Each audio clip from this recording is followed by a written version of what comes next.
Keshavarao alias కేకే కాంగ్రెస్ పార్టీకి తన జీవితంలో తొలిసారి పూర్తిగా త్యాగం చేసినట్ట లేకపోతే మోసపోయినట్ట అనేది చూడాలి.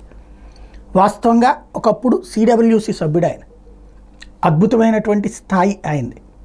అయితే రాష్ట్ర విభజన తర్వాతన తెలంగాణ రాష్ట్ర సమితి అధికారంలోకి వచ్చేటటువంటి సందర్భంలో ఆ పార్టీలోకి జంప్ అయిపోయారు. అంటే పవర్లో అంతకుముందు కాంగ్రెస్ పవర్లో ఉన్నప్పుడు ఆయన ఆ పవర్ని ఎంజాయ్ చేశారు. ఆ తర్వాత మారినప్పుడు ఆ కొత్త పవర్లోకి ఎంటర్ అయిపోయారు. రాజ్యసభ సభ్యత్వం తీసుకున్నారు. రెండోసారి రాజ్యసభ సభ్యత్వం వచ్చింది ఆయనకి.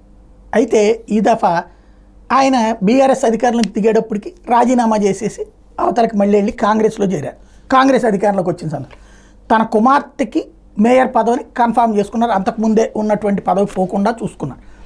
మరొక వైపున తనది ఇప్పుడు రాజీనామా చేసి మళ్ళీ ఆయన్నే ఎంపీగా కాంగ్రెస్ పార్టీ టికెట్ ఇస్తుంది అని అందరూ భావించారు. అట్లాగేదో ఒప్పందం చేసుకున్నారు. ఎందుకంటే కేకేని ఆ మధ్యకాలంలో కేసీఆర్ కాంగ్రెస్ దగ్గరికి ఆయనే పంపించారు. ఎందుకంటే బీజేపీని కంట్రోల్ చేయాలంటే కాంగ్రెస్కి దగ్గర అవ్వడానికి. కాకపోతే రేవంత్ రెడ్డి అడ్డుపడ్డారు.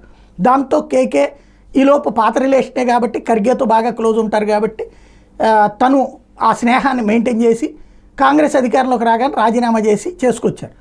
ఇప్పుడు ఆ రాజ్యసభ సీటు మళ్ళీ కేకేకే ఇస్తారు అనుకుంటే సీన్ మారింది.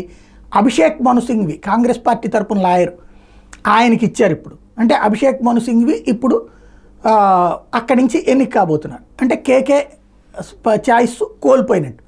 అయితే ఇక్కడే అసలు లాజిక్ ఉంది. కేకే నిజంగా తనకి తెలిసినే తను ఆ పదవీ కాలం వదులుకోవాలని అనుకుంటే కాంగ్రెస్ పార్టీ గతంలో తను చేసినటువంటి ద్రోహానికి బదులుగా ఇవాళ రోజున త్యాగం చేసినట్టు తన పదవీ కాలాన్ని. లేదు ఆయనకి రాజ్యసభ ఇస్తానని చెప్పి కాంగ్రెస్ పార్టీ చివరికి వేరే వాళ్ళకి సీటు ఇచ్చుంటే గనక అది మోసపోయినట్టు. ఏదన్నది భవిష్యత్తులో ఆయనే చెప్తారు, చూద్దాం.